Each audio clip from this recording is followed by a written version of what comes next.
Bonjour à tous, j'espère que vous allez bien. Je vous propose dans cette nouvelle vidéo de faire un bond 30 ans en arrière avec la présentation d'une montre Swatch. Donc, la montre en question, il s'agit d'une Swatch de la collection SCB, donc celle-ci c'est la SCB 100. Et juste avant de passer à la montre, je vous propose qu'on parcourt ensemble le contenu du set. Donc, à l'époque, les montres étaient livrées dans des boîtes en plastique comme ça. On avait, on va dire, de la petite décoration, mais aussi le mode d'emploi. Donc là, la montre qu'on va voir aujourd'hui, c'est une montre à quartz qui est résistante jusqu'à 30 mètres. Donc dans ce fascicule, on va avoir le mode d'emploi de la montre. Donc comme c'est un chronomètre, elle va nous permettre à la fois de chronométrer les secondes, les minutes et les heures. Donc dans le fascicule, on a à la fois le mode d'emploi, mais aussi le certificat de garantie. Donc on peut voir que la montre elle a été achetée le 08/07/1991, donc ça fait maintenant plus de 30 ans. Et lorsque vous achetiez une montre à l'époque, et je pense que c'est toujours le cas aujourd'hui, une montre chez Swatch, on vous tamponnait la garantie. Donc pareil avec la date, juste ici. Donc sur la montre en elle-même, donc comme je disais tout à l'heure, on est en présence d'une montre qui fait partie de la collection SCB, donc celle-ci c'est la SCB 100. Et donc c'est une collection qui a été faite en 1989 par Swatch, dans laquelle on va retrouver différents chronographes de type SCB. Donc on en a un autre juste ici que je vous montrerai en fin de vidéo. Et en termes de caractéristiques, donc comme vous pouvez le voir, en fait, les matériaux utilisés, c'est du plastique, pour le bracelet comme pour la boîte. On a un bracelet à relief, vous voyez, qui est vraiment très agréable à porter.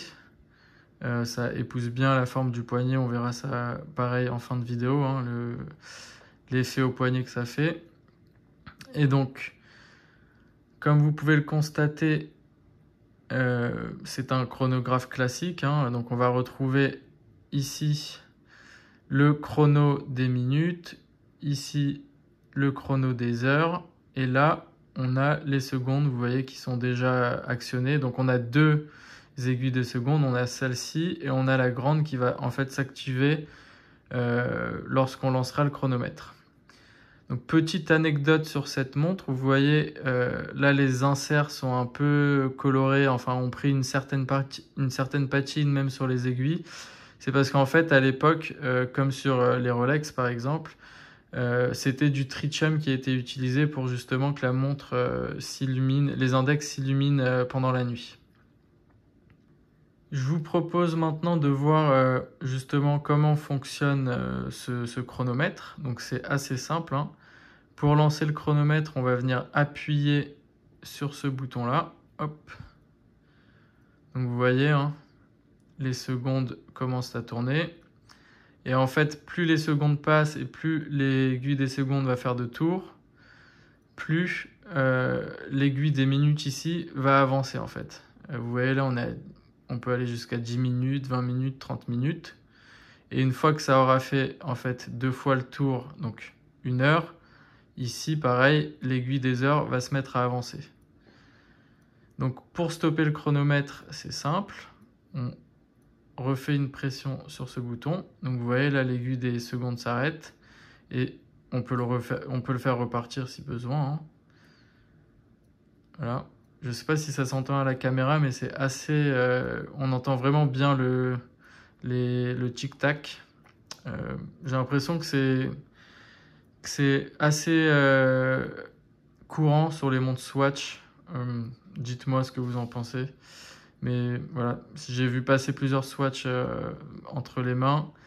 Et elles faisaient tout un bruit quand même assez fort lié aux aiguilles.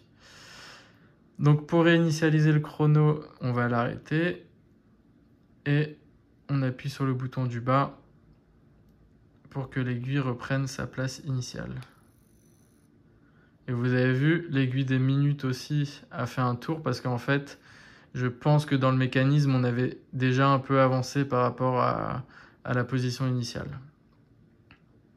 Alors, je ne l'ai pas précisé tout à l'heure, mais on est sur un boîtier de 37 mm. Donc, je trouve que c'est la taille idéale pour mon poignet. Après, voilà, tout est une question d'appréciation. Je pense que c'est la taille moyenne, quoique aujourd'hui, j'ai l'impression que les horlogeries font surtout du diamètre 40 mm, 41 mm. À l'époque, je pense que la norme, c'était plutôt des montres de cette taille-là. Et donc, si on retourne le boîtier, donc on va avoir la fameuse pile. Alors, le quartz, on aime ou on n'aime pas, hein. Moi, je trouve que ça n'a pas forcément plus d'importance que ça, que ce soit une montre à quartz ou automatique. Tant que le modèle nous plaît, en fait, je pense que c'est le principal. Donc, on voit dessus qu'elle est water resistant, que c'est une Swiss made, qu'elle a 19 diamants, ou je pense que c'est des rubis, hein, si je me trompe pas.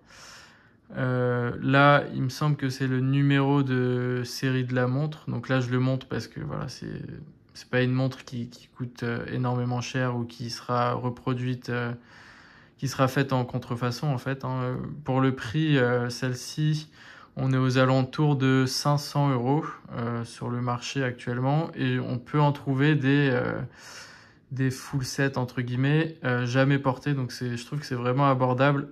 C'est quand même du Swatch, mais c'est une montre qui a 30 ans et qui est pour moi toujours au goût du jour. Et pour 500 €, je trouve que c'est quand même assez abordable parce que voilà, ça a une certaine histoire et c'est Swatch quand même. Donc voilà ce que ça donne au poignet. Donc c'est assez léger, hein, franchement. Je pense que c'est parce que c'est du plastique. C'est vraiment assez léger. Ça épouse bien la forme du poignet. Et franchement, moi, j'adore cette montre.